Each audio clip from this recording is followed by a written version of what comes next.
Presyo ng itlog at karne ng manok sa pamilihang bayan ng Mangaldan, Pangasinan tumaas ngayong unang linggo ng Disyembre. Sundan sa ulat ni CJ Turida.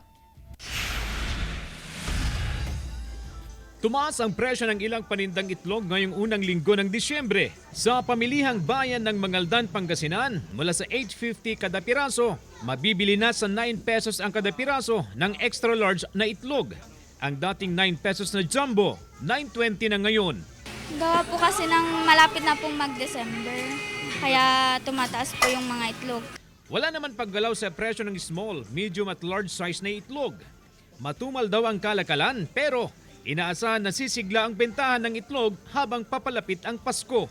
Pangulam, mamusal, reton, laga.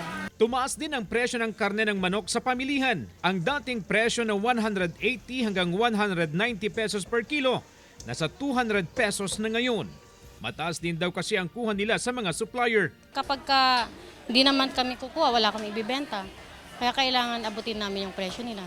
Dahil sa inaasahang sigla ng kalakalan ng karne ng manok sa Pasko, posibleng sumipa ang presyo nito sa 240 pesos per kilo. Ayon sa ilang tindera, tumaas man daw ang presyo. Hindi pa rin nawawala sa listahan ni Aling Nida ang karne ng manok tuwing siya namamalengke sa bayan. Sa presyo man? Okay pa naman.